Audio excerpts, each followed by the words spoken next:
স্বাগত বাংলা নিউজ 24 এর শীর্ষ দশে। দেশ বিদেশের আজকের গুরুত্বপূর্ণ সব খবর নিয়ে সঙ্গে আছি আমি জাহিদ হাসান। শেখ হাসিনা সাবেক সেনাপ্রধান জেনারেল আজিজ আহমেদ সহ ৪১ জনের বিরুদ্ধে আনুষ্ঠানিক অভিযোগ আমলে নিয়েছেন আন্তর্জাতিক অপরাধ ট্রাইব্যুনাল। একই সঙ্গে পলাতক আসামিদের বিরুদ্ধে গ্রেফতারি পরোয়ানা জারি করা হয়েছে।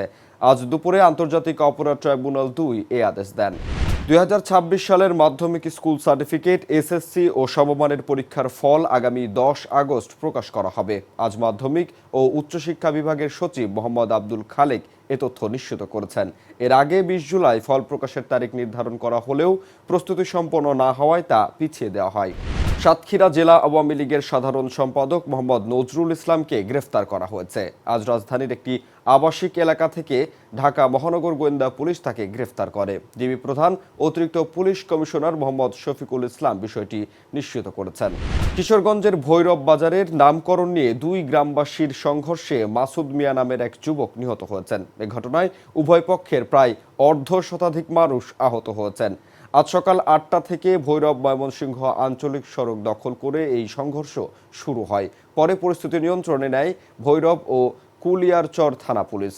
২৩তম রাষ্ট্রপতি নির্বাচন সামনে রেখে জাতীয় সংসদের স্পিকারের সঙ্গে সাক্ষাতের জন্য সময় চেয়েছে নির্বাচন কমিশন।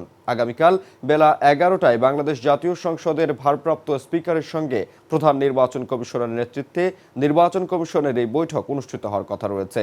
আজ বিষয়টি নিশ্চিত করেছেন ইসির সিনিয়র সচিব আক্তার আহমেদ। আগামী সপ্তাহ থেকে কিছুটা গ্যাস সংকট কেটে যাবে বলে জানিয়েছেন বিদ্যুৎ, জ্বালানি ও খনিজ সম্পদ প্রতিমন্ত্রী অনিন্দ্য ইসলাম অমিত। সোমবার সচিবালয়ে তিনি সাংবাদিকদের এ তথ্য জানান। তিনি আরও বলেন, সরকারের তরফ থেকে সব প্রচেষ্টা অব্যাহত আছে, দ্রুতই এ সমস্যা কেটে যাবে। সিএনজি গ্যাস বিক্রিতে কমিশন বাড়ানোর দাবিতে ৩০ জুলাই ভোর ৬টা থেকে রাত ১২টা পর্যন্ত দেশ জুড়ে সিএনজি ফিলিং স্টেশন বন্ধ রাখার কর্মসূচি প্রত্যাহার করা হয়েছে। আজ রাজধানীতে এক সংবাদ সম্মেলনে এই সিদ্ধান্তের কথা জানায় Bangladesh CNG filling station and conversion workshop owners association.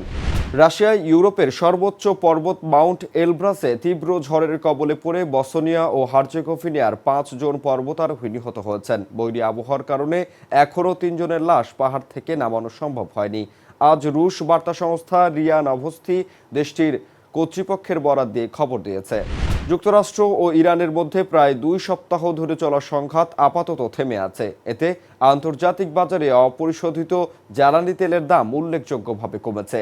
আজ আন্তর্জাতিক বাজারে বৈশ্বিক মানদণ্ড ব্রেড ক্রুডের দাম ৬.৭% কমে প্রতি ব্যারেল $৯০ নেমে আসে।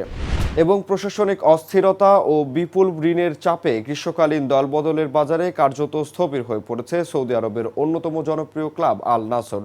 নতুন মৌসুম সামনে থাকলেও এখনও পর্যন্ত একজন নতুন খেলোয়াড়ও দলে ভেড়াতে পারেননি ক্লাবটি। এরই মধ্যে অনিশ্চয়তা তৈরি হয়েছে ক্লাবের সবচেয়ে বড় তারকা ক্রিস্টিয়ানো রোনালদোর ভবিষ্যৎ নিয়েও। সৌদি পত্রিকা আল ইয়াম এর বরাতে goal.com এ তথ্য জানিয়েছে। আজ এই পর্যন্তই সবশেষ খবর সবার আগে জানতে ভিজিট করুন বাংলা নিউজ 24 এর ওয়েবসাইট, ইউটিউব চ্যানেল এবং ফেসবুক পেজে।